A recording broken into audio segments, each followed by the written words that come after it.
But they had this technique of teaching Japanese that was almost cult-like. They were like, if you don't learn Japanese from us, you will never be able to speak Japanese correctly. But the problem with that is, over the phone, everybody thought I was a native speaker until I made a mistake, and then they just thought I was stupid. And so that also causes problems of its own. And especially when you tell them your name, they're like, 名前は何ですか? You're like, oh, Spring Day. And you're like, Spring Day. 何それ? それはname じゃないの? Like, it's just like, Spring. Were you not tempted to change your name to Haru no Hi? Well, there's Haru no Hi, and then there's also Kasuga, which is the characters for spring and day together, which is quite a famous sumo wrestler's name. The Rampton, I suppose. Hello, welcome to Comedy with an Accent podcast. I'm your Taiwanese comedian, Quan Wen. I interview comedians who perform English stand-up comedy but who are not native English speakers, or they can have a very distinct British regional accent. This podcast is all about comedy, about accent, about languages, and about the comedy technique. So stay tuned if you're interested. Welcome back to the Comedy with an Accent podcast. If you have listened to any of our previous episodes before, you know that I, your Taiwanese comedian Quan Wen, do not really record a separate introduction at the start. I have to do one for this episode because the original recording, the first couple of 30 seconds was corrupted and it resulted in some really weird sound. I had to take the sound from the video recording. I did try to enhance it, but it sounded quite different, not quite as nice. I think for some people with really sensitive ears, it might annoy them. However, the original recording, I started this episode in a specific way, so I needed to reserve that. So if you listen later and you don't like the sound of it, just skip about 35 seconds. You will come back to this normal quality. If not, let me know if you like the way I start the episode, and I hope you enjoy this episode. 皆さん、こんにちは。こんにちは、皆さん。アクセント付きコメディポッドキャストです。Sorry for my attempt at Japanese. You're still with the Comedy with an Accent podcast, and I had a Japanese greeting thanks to the help from Google Translate, obviously, but I did grow up with Japanese animation. It's not because I have a Japanese guest. In fact, my guests come from debatable source for this podcast. My guest is from Kansas City in United States of America, but this lovely comedian has lived in Japan for a very long time, and actually her comedy journey started with Tokyo Comedy Store, and she speaks fluent Japanese, which makes one of the un-American trait about her. I'm sure she'll be glad to hear that because she once described being American as a disability, and don't worry about it, she is mildly disabled, so she can say things like that. Without further ado, can I introduce my guest today? That is Spring Day. Hello, I'm Spring Day. Yoroshiku onegaishimasu. That's proper Japanese, isn't it? I wasn't joking. It's funny though. Like sometimes when I have certain guests on, if I can master that language, I would do a short intro in a different language. I've done that in Italian and in French and with Spanish, which I don't speak, but I can easily pick it up. But they never seem as surprised as you did. Is it because you haven't been speaking Japanese for such a long time living in London? It's been a long time. So I left Japan in 2015, and then I went through a period where I tried to get away from it completely. What do you mean by getting away from it? Well, I mean, being a foreigner in Japan, that kind of becomes your whole identity. Gaijin. Gaijin, you know, the outside person. And you have these little communities. And, you know, my whole life was about Japan. I worked for a Japanese company and I was performing to Japanese people. And after how many years? I was there for 16 years. Despite all that, you are always an outsider, gaijin. Oh, yeah. And that I sort of knew that was always going to be the case, but I thought there is this sort of community of people that are outsiders that make Japan their home. But what I found out is it's a lot like university because a lot of these like work visas are either 1 year or 3 year or 5 year. So about every 3 years, I found that my friendship circle, everyone would just leave and then I'd make new friends. And then you realize after the second or third cycle, oh, I'm just having the same conversations I had with my old friends who are now off, you know, in their home country or some other country. It was like I was in a university city for too long. Does that make sense? Yes, I do think it's like what I would think in a fiction, how vampires see their life, their lover have much shorter, definite lifespan and they would just die. The vampire would just have to start like finding new partner but I would have to say though, London isn't that different from it. Maybe it's different for you because you're now married. Yeah. So people can leave, but you have your partner to hold on to. So. Yeah, I have my partner to hold on to. And also, speaking of treating people always as an outsider, that's what English people excel at. I mean, they may appear to be your friends, but they are just your acquaintance. Well, that's the other thing, too. Another thing is I feel really at home in the UK because being from America, living in Japan, like the UK has just the right level of passive-aggressiveness for me. I feel very comfortable. So who's worse? What do you mean worse? Worse does it mean like it's ow? Like it really hurts when you realize they are being passive aggressive because it's disguised so subtly. It's very subtle to them. Nihon, eh? It's very subtle to them, but it's very blatant to me because I'm used to Japanese passive aggressiveness. So I'm like, oh, you think you're good at this? You're not.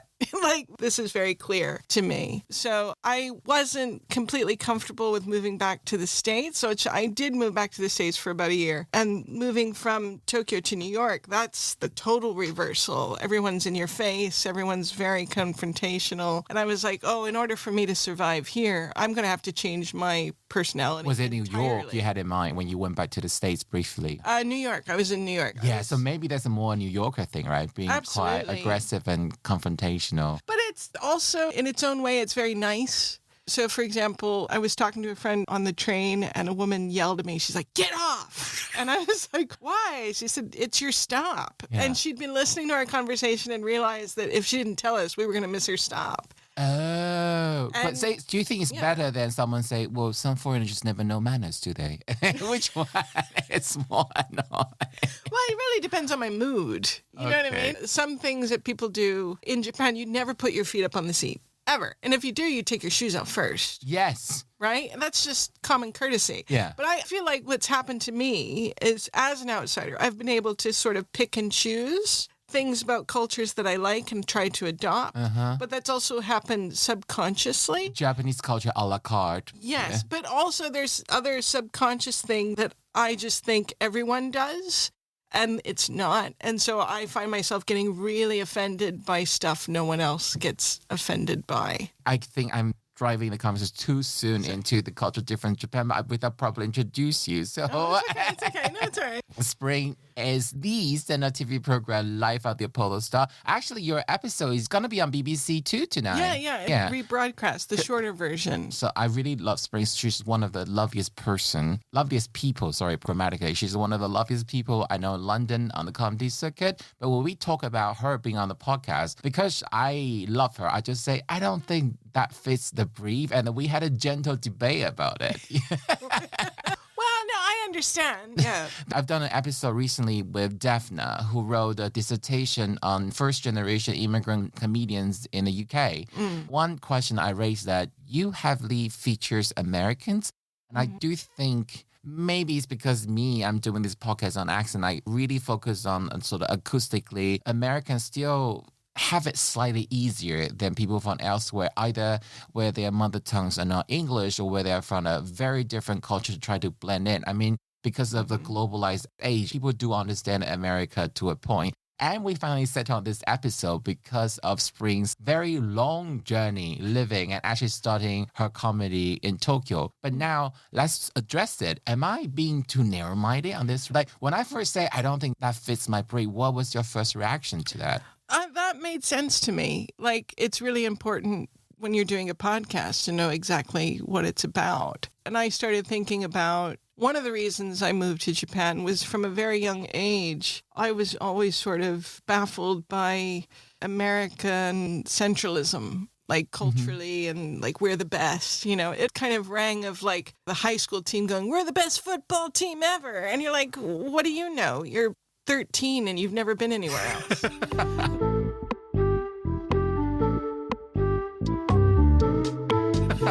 and this sort of school spirit and this sort of patriotism that I just thought was kind of silly. I was very fortunate. When I was very young, I met people from other countries, and I think they were like cool Peace Corps types that were traveling, and they were telling me of all these cool places they went. And they were also like super nice to me.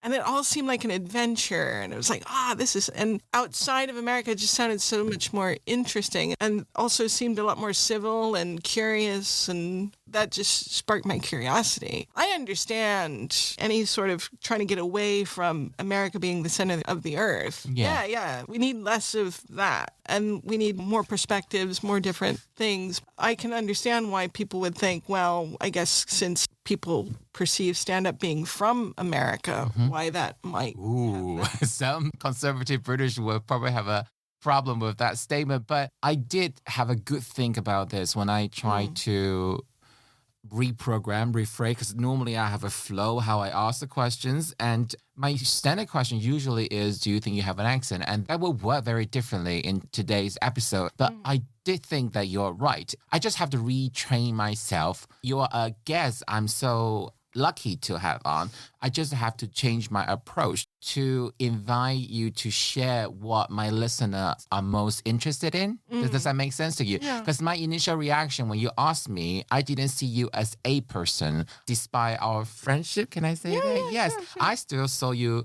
first and foremost as an American comic. So my history of being annoyed by various American comics were unfairly imposed on you. Let me give an example. When some American actors used to ask me, can I be on because I have an accent too?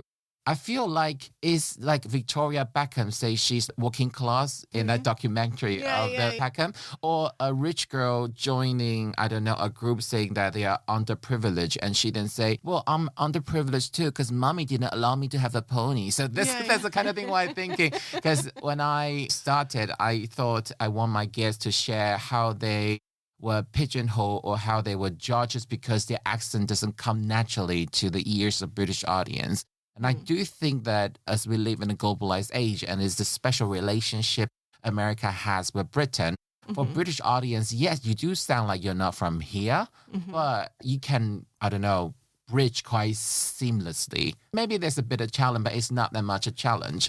And when I had this discussion with Daphne, obviously, she doesn't just look at the sound of the comedian. She has to look at the background history, the persona. So it makes sense for her to include lots of Americans because in a way, you guys are immigrants too. Although more debatable, maybe you are expats and immigrant is reserved for people. No, I wouldn't qualify myself as an expat because I don't work for a company that's paying into a pension that's giving me a salary big enough to live exactly as I would live if I lived in the States. Because like when I moved to Japan, I didn't realize that a lot of middle-class kids go to Japan to teach English for a summer as kind of like a gap year thing. I just thought, well, no, you get a job in another country, that's your job for the rest of your life. Like that's true. Thing. I remember having a casual fling with a university professor in Taipei when I was quite young.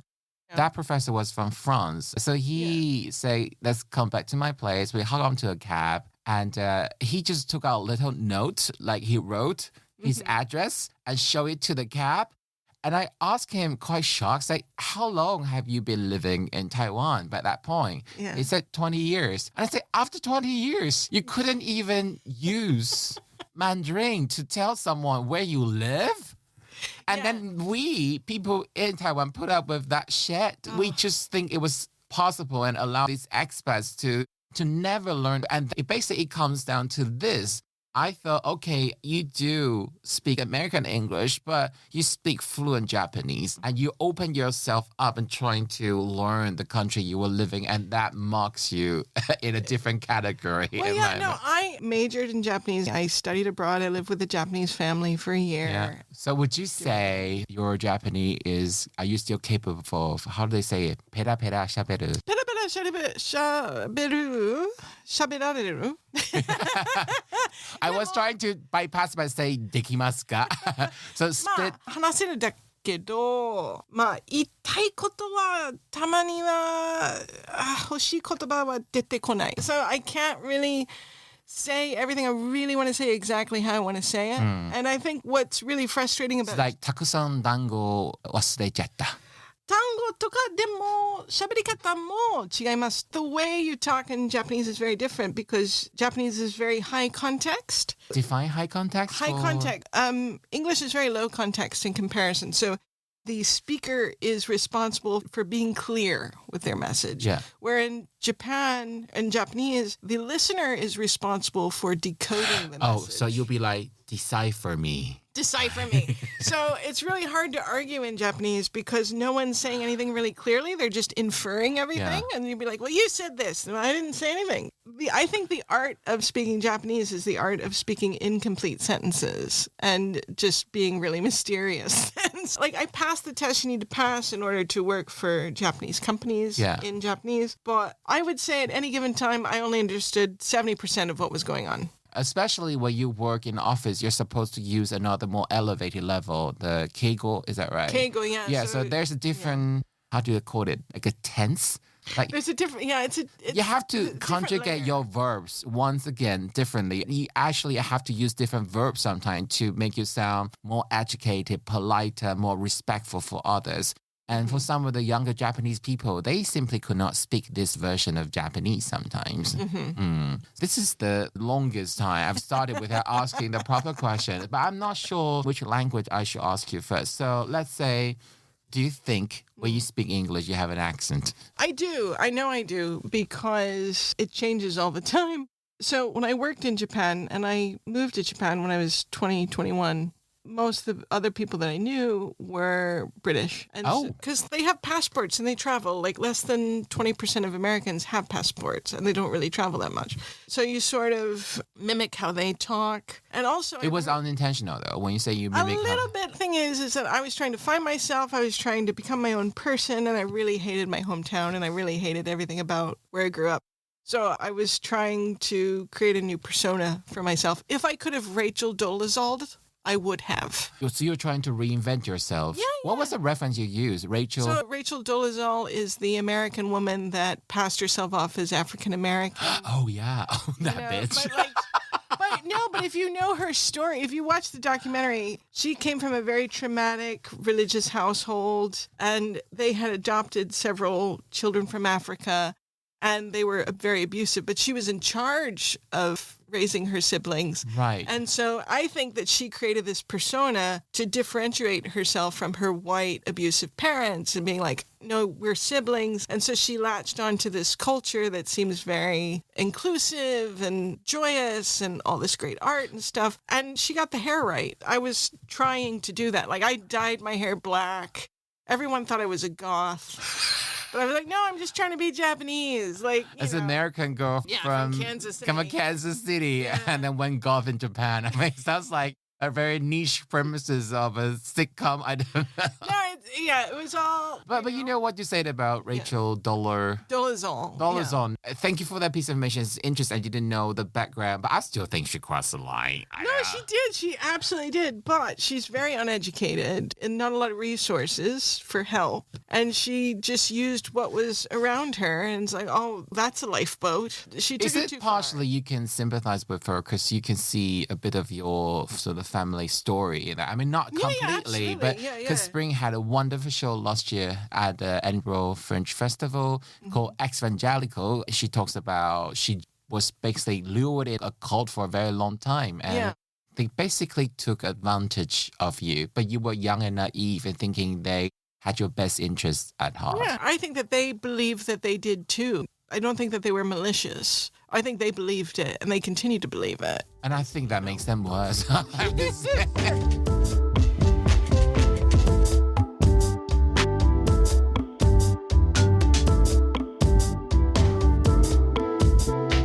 The story of why you moved to Tokyo was fascinating.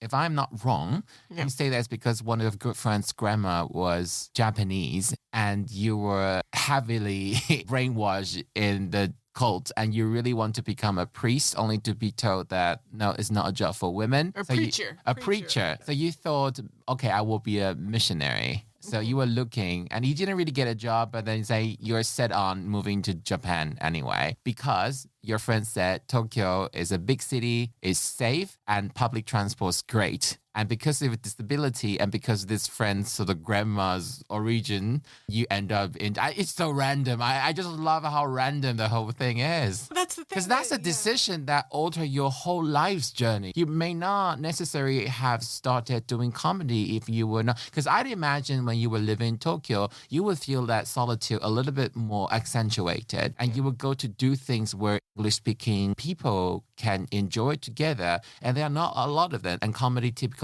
is a popular choice for English-speaking expats in a foreign city. Mm-hmm. But this was a long, long time ago. This was before the comedy boom. Yes. Right? At the time when I moved to Tokyo, I didn't really have any money. I was staying at a guest house that was run by a bunch of Japanese lesbians who... it was like 8 people to a room. And I was like, well, what am I going to do while I'm waiting for this work visa to come through? And there was like this free English language newspaper called The Metropolis at the time. There was like an ad, like, do you want to do comedy? There's an open mic night in Takaranobaba. And there was this pub that some British guy ran. And British again. Yeah, it was a British guy. And it was in the basement of this university town pub. And it was free. Well, this seems like something I can spend time on writing stuff. And it won't cost me anything because I don't have any money to do So it's anything. the Japanese bureaucracy that prompts you into the world of comedy. Kind of. Well, it's something I always wanted to do. But when I was in university, I was working full time in, restaurants and stuff. So I didn't really have a life outside of So school. you studied comedy before your jobs at that time, which was to teach Japanese businessmen English. Yes, that's right. So now following that question, 日本語を話すとき、アクセントがありますか？私の日本語のアクセントは、だいぶネイティブっぽい。Yeah. So my accent, especially back then, because I started studying Japanese at 13. Yeah, just in case people don't know, I asked her, you probably could have guessed, I was asking her in Japanese whether she has an accent when she speaks Japanese. Okay, sorry. Okay, so because I started so early, and I went to like a very full-on Japanese camp. In Missouri? No, so my Japanese teacher, she told me about this chance. It was like a 6-week Japanese boot camp in Ohio. And I saved all my money to do this. I'm sorry, thing. of all the state, Ohio. In Ohio, yeah. Ohio. Ohio gozaimasu. I met some really good friends there, but they have this technique of teaching Japanese that was almost cult-like. They were like, if you don't learn Japanese from us, you will never be able to speak Japanese correctly. But they were really full-on, like, you have to have a native accent or you're going to sound like an idiot. Yeah. Which I don't agree with anymore. But you do sound, I think it's pretty good. Yeah, You don't yeah. sound like watashi wa. Oh, yeah, no. So, like, I spent hours and hours at the little disc thing repeating things until the teacher said I was doing a good job. Like, I had to do the nariru, which is like a cross between R and L and a D and all that kind of stuff until I perfected it. But the problem with that is over the phone, everybody thought I was a native speaker until I made a mistake and then they just thought I was stupid. And so... So that also causes problems of its own. And especially when you tell them your name, they're like, 名前は何ですか? You're like, oh, Spring Day. And you're like, Spring good 何 day. それ? それはname じゃないの? Like, you're just like, Spring. Were you not tempted to change your name to Haru no Hi? Like, Well, there's Harunohi, and then there's also Kasuga, which is the characters for Spring and Day together, which is quite a famous sumo wrestler's name. the Rampton, I suppose. There's a few streets named Kasuga, and I thought, if I ever started a production company, I'd probably call it Kasuga or something like that. But I've thought about changing my name to Kasuga, and I was like, no, that doesn't sound like I'm a white native English speaker. I do wonder, though, Japanese for English speaker to learn, because Japanese has so many what they call the gairaigo, like the foreign origin or introduced words. It's basically most of the time English spoken with a Japanese phonology or accent. Well, that's the thing. Like I used to do a lot of conversations between me and a Japanese person, and I would do the Japanese accent. And to the other American acts and foreign acts, they would I think say, you're just being offensive. They say you're being racist. Where the Japanese audience would say, "Oh, you're speaking clearly." They're like, "Oh, we understand how you speak." Because I thought that must be difficult as a struggle to just do it in a way. You see something, and once you're reminded that, oh, that's actually that word in your language, to force yourself to pronounce in a way that's not how you usually do it is actually quite difficult. If people pay attention when I say comedy with an accent, comedy is comedy, something like that. And, Comedy, yeah. An accent, I thought the accent would be bent because when you say west of the Honshu, ko Kansai ben, but I think modern Japanese like to use the foreign word accento to say accent. Yeah. And podcast is podcast. So when you're used to saying like podcast and when you speak Japanese, you have to force to say because you know the word, you're halfway there, but that switch must be difficult. Well, no, what's difficult is when I remember I was taking a Japanese spelling test and the word for eclair, the donut thing. Well, where I'm from, we don't call them eclairs. We call them longfoots. They're You mean eclair, like the eclair donut, and I was like, I had no idea what they were talking about. And they're like, eclairs, eclair. And I was like, I don't know what you're talking about, your fancy donuts. Like, That's the reason that I stopped learning Japanese. yeah. Japanese was actually, so after English, which is compulsory for everyone, Japanese was the first other foreign language I attempted. And I thought it would be like cheating because Japanese use so many sort of what they call kanji, Chinese characters. So it would be easy for me to get into. But I realized that actually they are ditching the Chinese characters and they're using a lot more foreign introduced words. Yeah. So when they already have daitokoro for kitchen, modern Japanese like to use kitchen. And I just thought, I was feeling my English was getting worse because of learning Japanese. And I also feel like, no, you don't actually use that many Chinese characters anymore. So then I just stopped doing it. Well, it's so funny because I remember if we were in the same Japanese class, I would have hated you because when we were studying the kanji, which we had, this was before. It was the toughest for non-Asian language learners. Yeah, and then people from, Taiwan and stuff, they'd just be like, yeah. Okay, all right. Because, I sort of miss the way you guys were taught characters because you get all the, why the picture looks like this. And we get it stroke by stroke and we practice so much in our childhood. Yeah. That drove me crazy. And I never got quite as good at kanji as I wanted to be. But then again, I also had That makes you more Japanese. I think modern Japanese are like, You actually performed in Japanese before. I did. How many times? I'd say somewhere between 5 and 10 times because I wanted to be funny in a specific way. But in order for that to happen, because I'm not a native speaker, I worked with a friend of mine's husband who was a funny guy, but he had a regular day job. And what is so difficult is that a lot of Japanese speakers feel very responsible for presenting a good front for Japan. They don't want Japan to look bad. And they wouldn't appreciate you mocking Well, or punching you'd down? write something that was wrong, but it was funny because it was wrong. And she'd be like, no, you don't say it like that. It doesn't make any sense. I said, I know it doesn't make any sense, but it doesn't make sense in a funny way. Can you give me an example of that? I had this bit about how I went to a Japanese wedding, and when you say I do in Japan, you say chikaimasu, which means I vow. But it also sounds exactly the same as chigaimasu, which means no. And so I didn't understand why these two people getting married were just saying no to each other. And she was just like, but they're not saying no, they're saying chikai. And it's like, yeah, but that's the funny bit. And she thought, she's like, well, no, but the correct thing is, I said, no, we'll get to that later.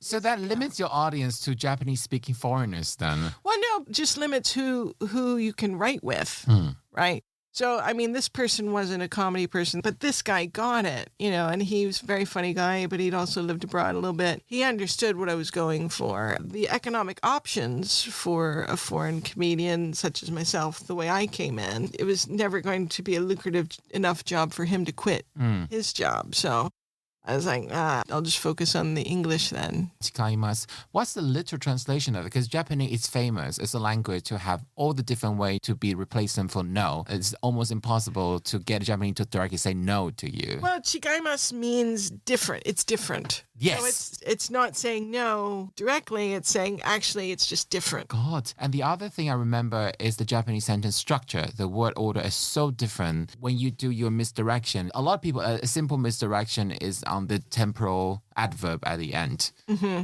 So sorry for jumping into grammatical term, but what I mean that instead of saying tomorrow, it will be yesterday. And sometimes you can play around structure. For example, you can say that, oh, I just married, and you would say something at the end. When people are expecting my wife, you didn't say my father, for example. Yeah. That's why. But Japanese sentence structure is so different. If you do your misdirection in this way, your same joke wouldn't work in a language. But I think your misdirection typically is a misdirection of ideas. Yeah. So yeah. you probably were not that restricted by the grammatical or language differences. Well, so I really feel, though, that having started and done stand-up in Japan for so long, it really shaped it.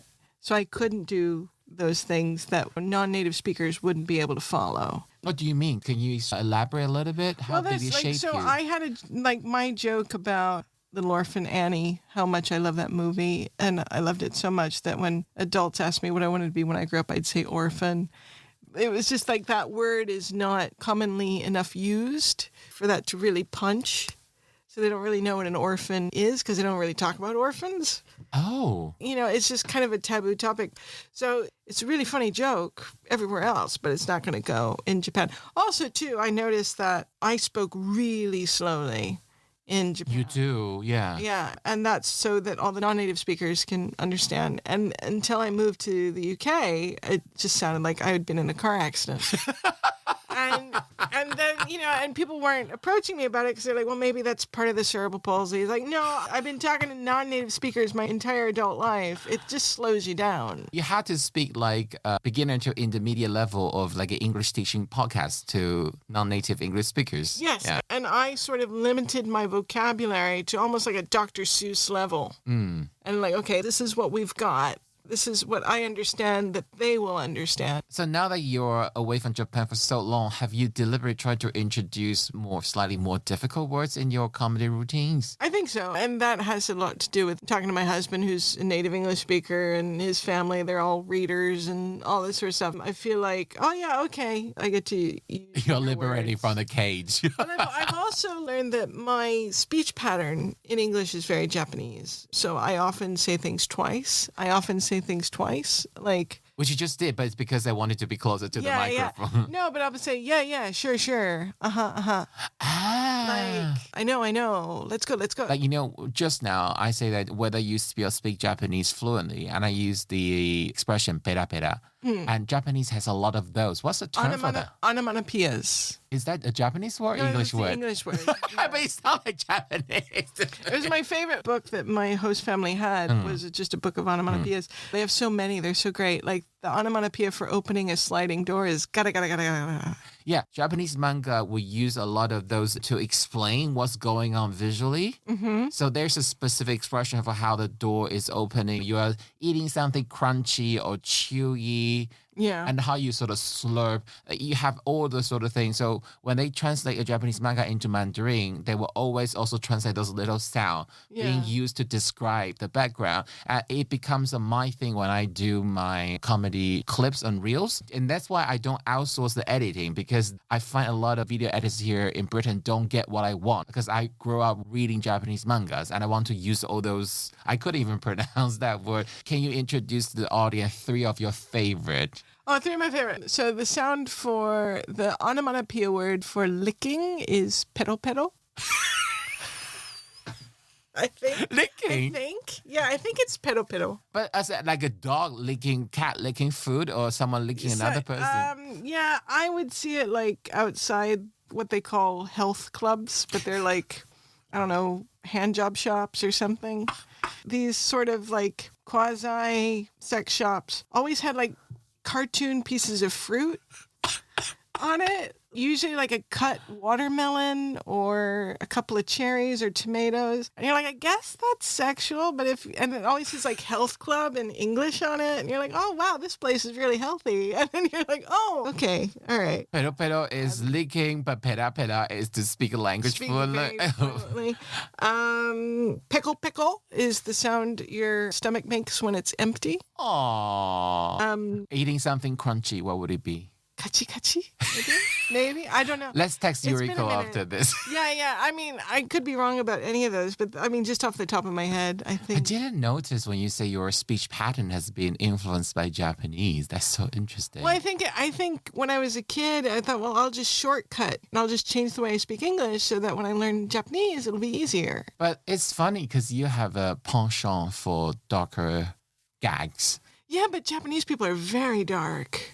Like if I went to listen to Rakugo, this very traditional comedic storytelling, it's all just outhouse jokes and reverse domestic violence. Like it's, those are the stories that stand the test of time. If you listen to Japanese folk music, it's all like, my husband kicked me down the stairs, but I love him. Like, I didn't know about that, but I do know traditional Taiwanese song comes from the Japanese tradition of enga.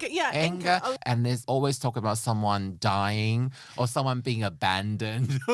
Nothing good ever happens to those people. So I remember asking my grandma, why are all those songs you listen to so sad? Yeah, and so my host family with the biggest smile on their faces as well.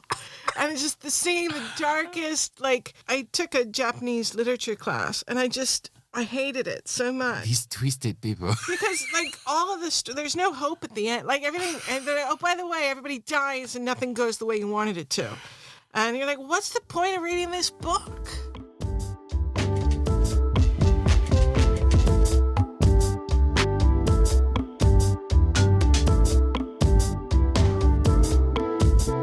Shocked to find out that Kansas City is in Missouri. Well, there's a One Friends episode when they try to complete the 50 states, right? Yeah. And I kept doing that quiz when I was younger. And I always miss one or two in the middle of one of the Bible Belt ones, always missing. But I thought when I check on your information and you say you're from the suburb of Kansas City, Missouri, and I'm pretty sure there's a state called Kansas. And I would imagine Kansas City is in Kansas, but no, Kansas City. There are two. Oh! There are two. There's Kansas City, Kansas, and Kansas City, Missouri. It is split by the river, and all of the factories and stuff is on the Kansas side, and all the fun stuff is on the Missouri side. Why? Who designed this? The river. No, because when you have a division like this, normally is on the German and Polish border. Like one of the old German city was given to Poland and then they're now different side of the country, so they had to become two different cities. America wasn't invaded in the middle, and you designed somehow to lay the state border across two organic parts of a city? No, I could be wrong, but I'm pretty sure it has something to do with racism in the Civil War. But like one side for the black people, one side for the white people. So this is. Oh my God, this is getting so juicy. So okay, Kansas was a free state. And I think Missouri was kind of like after the Civil War was over, they continued to fight for years because no one wanted to believe it was over and that they lost. And that's the state you're from. Yeah. And yet you say that's where the fun side is. No, it is fun because everybody's idiots. I mean, that's why I wanted a whole new identity. You have to stop tapping on the... Oh, sorry.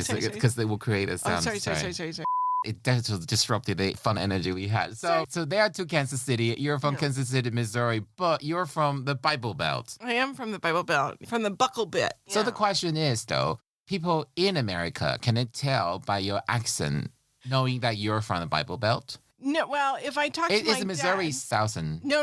There is a particular Midwestern accent that is not Southern. Mm-hmm. So, for example, we say birthday instead of birthday. Like, so you shorten the TH sound. Yeah, and we go library instead of library. And just like the syntax a little bit different. I remember my aunt, she said, I guess they use a different vernacular over there now, don't they? And to me, like the use of the word vernacular is very Midwestern. I don't really The hear way you say that sentence, I just picture a rifle next to your auntie being laid on the porch. Am I being judgmental? No, but there are sheep in the picture. Who may or may not be shagged by a farmer nearby. Sorry, that's inappropriate. Okay, the question is now, outside USA, can people tell you're from a certain part of USA, or you just be lumped into the generic American accent? I think that I get lumped in, but I can tell which part of America people are from. Yeah, but the audience. I'm talking about when you're the performer. But okay, let's say it will be disgenuine when they do the Beyonce y'all, because that's not really how you speak in Missouri. No. That's more thousand, right? I mean, there's just a different levels of twang. So when I talk to my dad for 10, 15 minutes, it'll come back. And I'll be like, oh, I got to take a shower. I got to wash the dishes. You know, it's just a little bit of that. And then the rest of it sounds kind of standard, but there's just a little bit of that.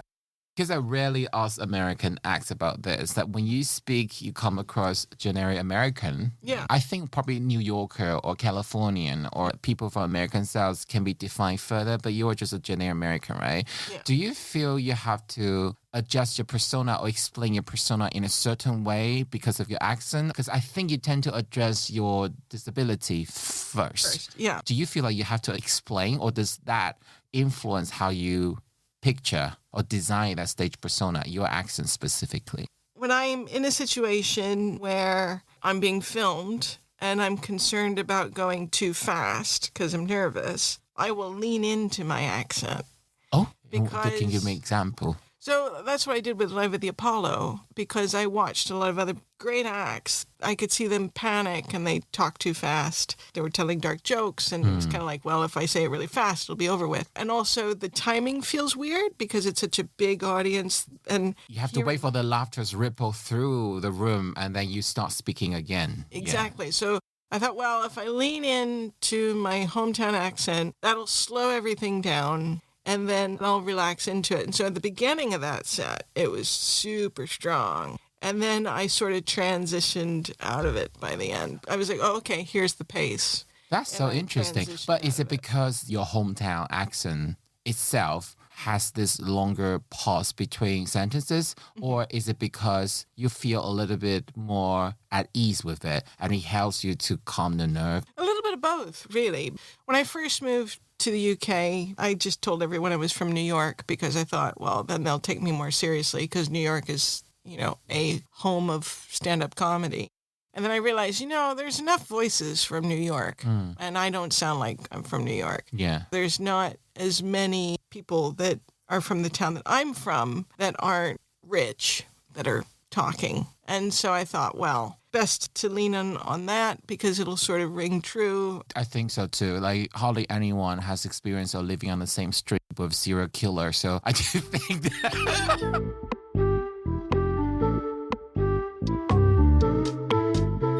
I mean, you couldn't get more stereotypical of your story from Kansas City, Missouri. It's so funny. The problem with the Midwest is that there's enough space that you don't have to learn how to get along with everybody. You don't have to socialize. I knew people that would walk around naked in front of their house because they knew no one could see them.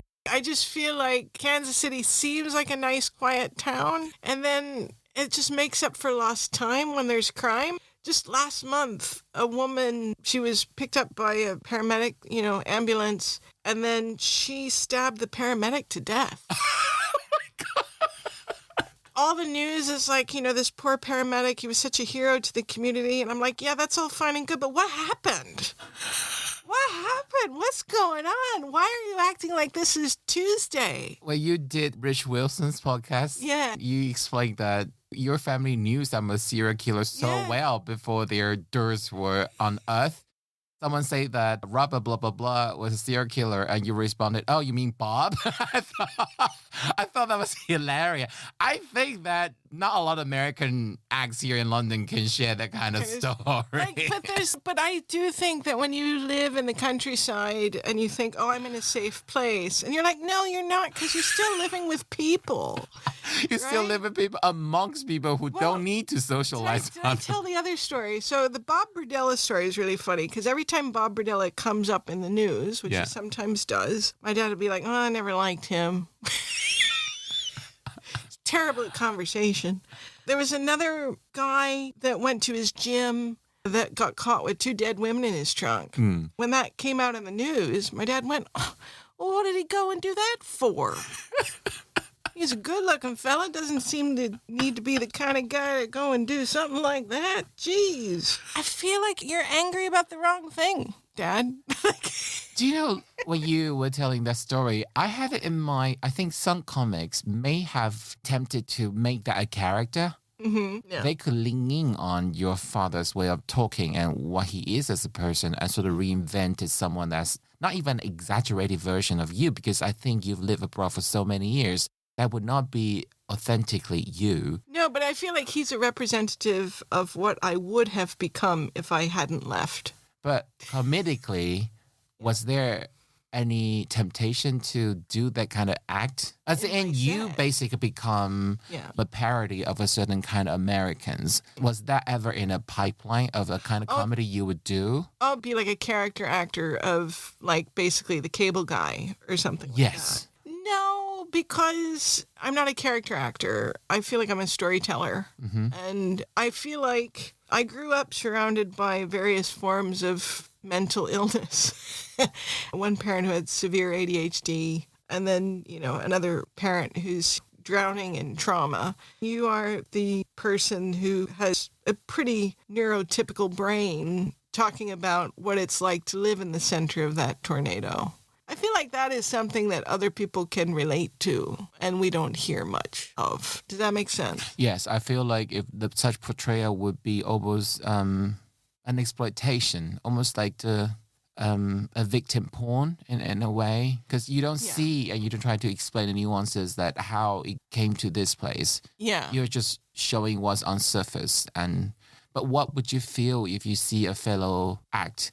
Maybe let's say who's not even an American, who's not from that kind of background, portraying a character like that. Well, it's interesting because I'll watch it, but it's also what they're trying to achieve, because sometimes you can do that and they can hit the right note. When I first visited UK just on vacation, like in 2003, I went to a few open mic nights and there were a couple of acts that were pretending to be stupid Americans. And they were just really offensive. But the thing is, I thought that they were just stupid Americans. It wasn't funny at all. But were those acts Americans or British? They were British. And I talked to them after they got off the stage. I honestly thought they were American. I just thought they were being belligerent and, and da-da-da-da. And talking to them, I could see that they put a lot of energy in creating this character. And I was like, but it's too good.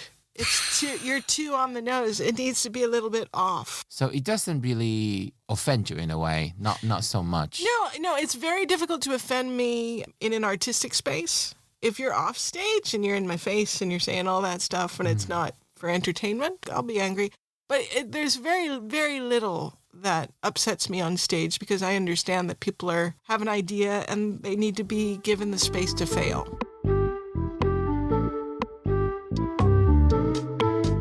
Perform English stand-up comedy in Tokyo. Can I assume the majority of your audiences weren't Japanese locals?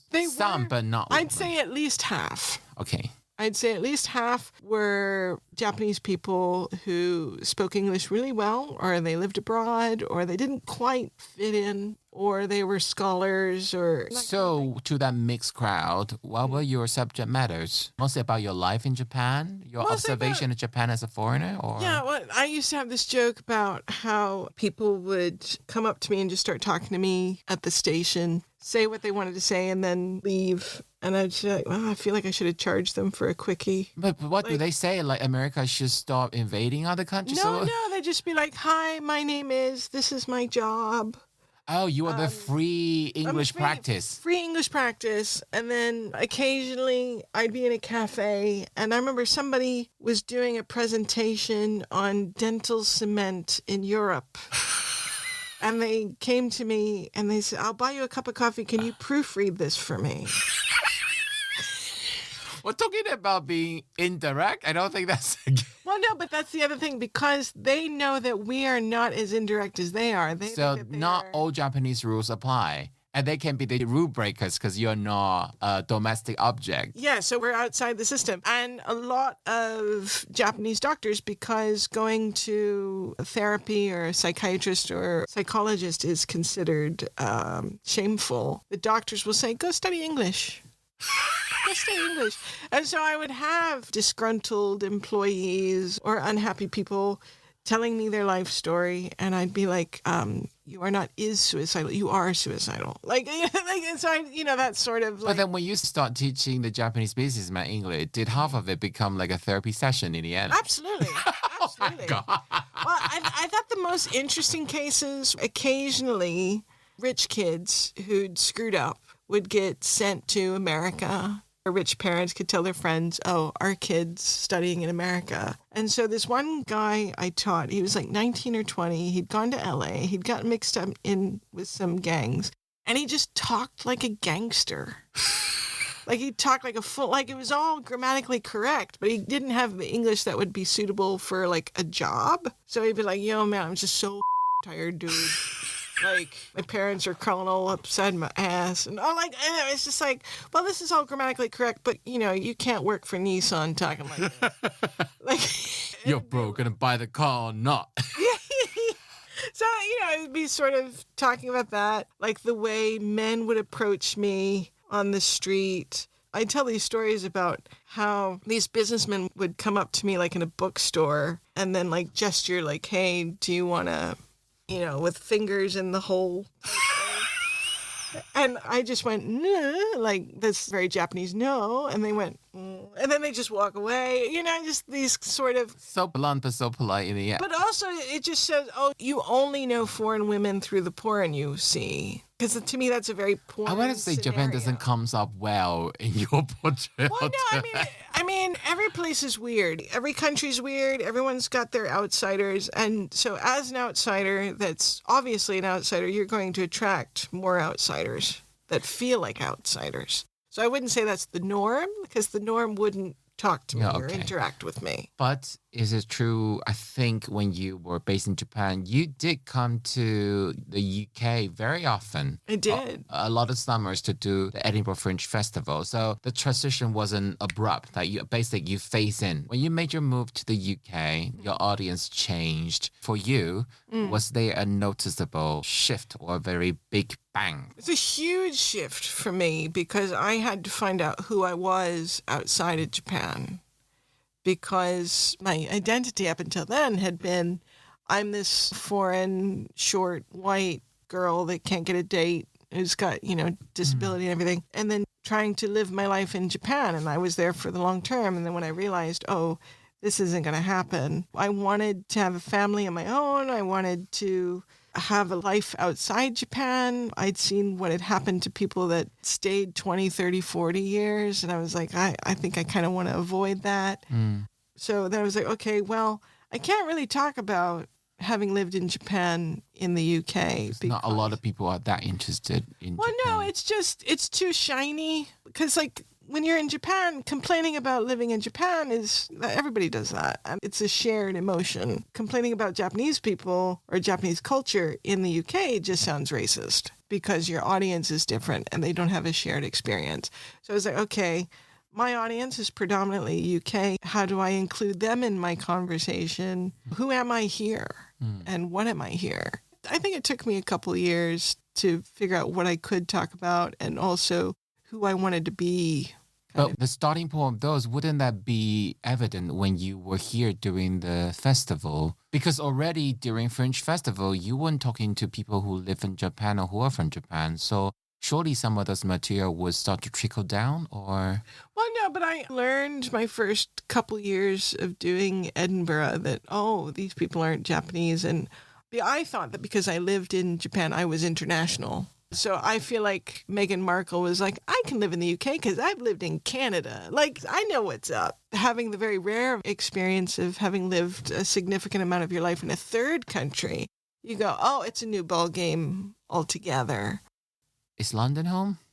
Yes, it is. I thought it would be. Yeah. And I thought, because you're describing, even though you stay in Japan for such a long time, the distinction between the outsiders and the non-outsider is so big.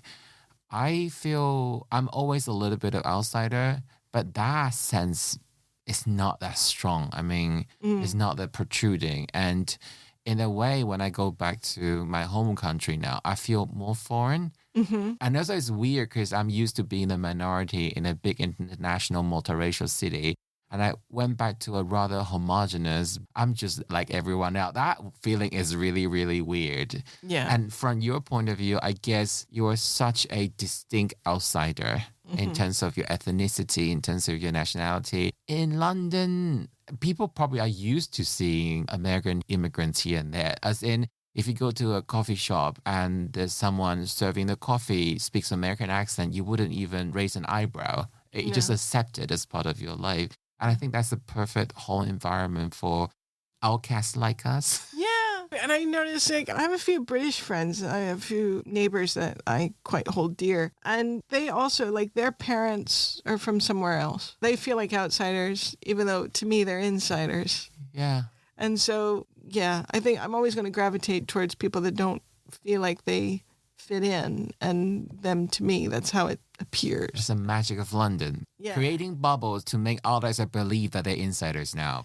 Whether they are, that's debatable. I'm going to stop here. Okay. It's so nice to have you on the podcast. I'm so happy I didn't let myself convince you you shouldn't be a guest. This is one of the most enjoyable chats I have on this podcast.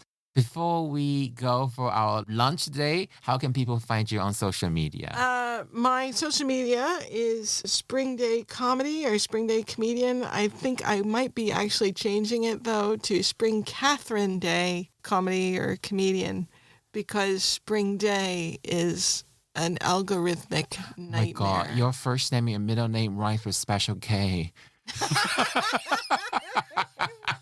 Make sure you type in comedy when you try to Google Spring Day. Otherwise, you get lots of weather-related pictures. Oh, it's horrendous. It's absolutely horrendous. And I didn't know. Spring just told me before the podcast that now one of the BTS hit song is called...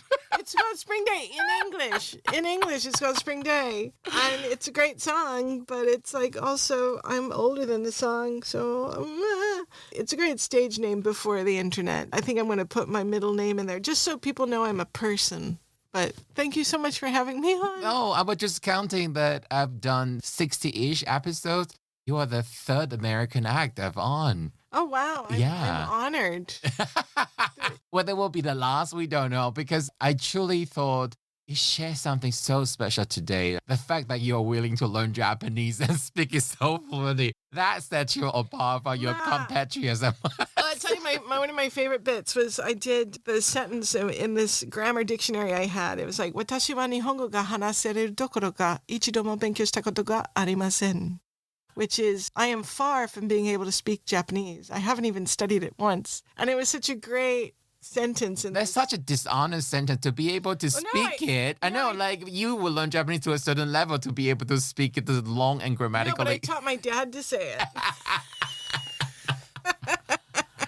Okay, 今日本当ありがとうございます. Thank you for coming to the podcast. We're going to go for lunch now. And if you like the episode, please follow both of us and the podcast and give us a like or subscribe. Otherwise, have a very nice day and I'll see you next time. Bye.